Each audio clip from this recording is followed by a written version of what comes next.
Hey everyone, and welcome back to Profit Path, your guide to building a smarter financial future. Today we're diving into a topic that's incredibly important, especially if you're navigating that exciting, chaotic, and sometimes confusing decade of your life, your 20s. We're talking about the biggest money mistakes to avoid in your 20s now. Your 20s are a unique time. You're likely finishing school, starting your career, maybe moving to a new city, or even thinking about starting a family. There's so much happening. And amidst all that change, it's easy for personal finance to take a back seat. But trust me, the financial habits you build now can set the stage for the rest of your life. Making a few smart moves today can pay off massively down the road, while a few common missteps can create headaches that take years to undo. So, let's get into it. The first, and arguably the most common mistake, is simply not having a budget. I know. The word budget sounds restrictive, like financial homework you don't want to do, but think of it less like a cage and more like a roadmap. It's not about telling you what you can't spend money on. It's about empowering you to tell your money where to go. Without a budget, you're just guessing. You see money in your account and you spend it, and at the end of the month you wonder where it all went. Creating a budget is simpler than you think. Start by tracking your income and your expenses for a month. Use an app, a spreadsheet, or even a simple notebook. The goal is just to see the flow. Where is your money actually going? You might be shocked to see how much those daily coffees or subscription services add up. Once you have that data, you can create a plan.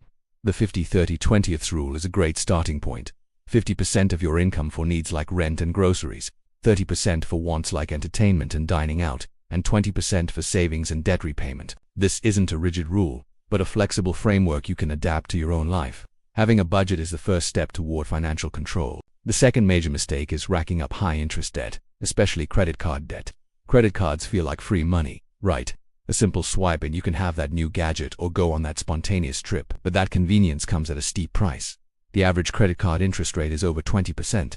That means if you carry a balance, you're paying a massive premium on everything you buy. It's like running a race with weights tied to your ankles. Let's say you put a $1,000 purchase on a card with 20% interest and only make the minimum payments. It could take you years and hundreds if not thousands of dollars in interest to pay it off. The key is to use credit cards strategically. Use them for the points or cashback rewards, but always pay the full balance every single month. If you already have credit card debt, make it your number one priority to pay it off. Create a plan, maybe using the snowball or avalanche method, and attack that debt with everything you've got. Your future self will thank you for it. Alright, mistake number 3, not starting to invest early enough. When you're in your 20s, retirement feels like it's a million years away. Why lock up money now when you could use it for a vacation or a new car? The answer is one of the most powerful forces in the financial universe: compound interest. Albert Einstein supposedly called it the eighth wonder of the world. Here's how it works. When you invest, your money earns returns. Then, those returns start earning their own returns. It creates a snowball effect that grows exponentially over time. Let's look at an example. If you start investing just $100 a month at age 25 with an average annual return of 8%, you could have over $340,000 by the time you are age 65. This brings me to our fourth mistake: lifestyle inflation. This is a sneaky one. It happens when your income increases, and your spending automatically increases right along with it. You get a raise, so you move into a more expensive apartment. You get a bonus, so you buy a fancier car. Soon enough, you're making more money than ever before, but you're still living paycheck to paycheck. You're stuck on what's called the hedonic treadmill, constantly upgrading your lifestyle but never actually getting ahead financially. The antidote to lifestyle inflation is mindful spending. When you get a raise, celebrate it, but then, make a conscious plan for that new income before it gets absorbed into your daily spending. Decide to automatically direct a percentage of that raise's, say 50%, straight into your savings or investment accounts. This way you can enjoy some of your hard-earned money while also significantly accelerating your wealth-building journey. It's about breaking the cycle of more income, more spending, and instead creating a cycle of more income, more freedom. The fifth and final mistake we'll cover today is neglecting to build an emergency fund. Life is unpredictable. Your car breaks down, you have an unexpected medical bill, or you lose your job. These things happen. An emergency fund is your financial safety net. It's a stash of cash, typically 3 to 6 months worth of living expenses, kept in a separate, easily accessible savings account. Without an emergency fund, a minor setback can turn into a full-blown financial crisis. You're forced to go into debt, sell your investments at a bad time, or borrow from family. It creates immense stress and can derail your long-term goals. Building this fund takes time and discipline, but the peace of mind it provides is priceless. Start small.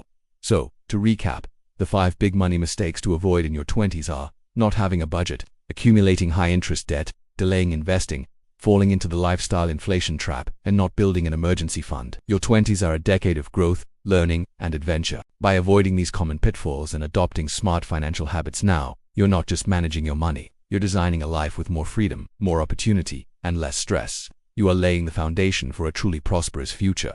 Thank you so much for watching and for being a part of the Profit Path community. I hope you found this valuable. If you did, please give this video a thumbs up. It really helps the channel grow. And I'd love to hear from you in the comments below. What's the best piece of financial advice you've ever received? Or what's a money mistake you've learned from? Let's share our wisdom and learn from each other. And of course, if you haven't already, make sure to hit that subscribe button and turn on notifications so you don't miss our next video. Until next time, keep building your path to profit.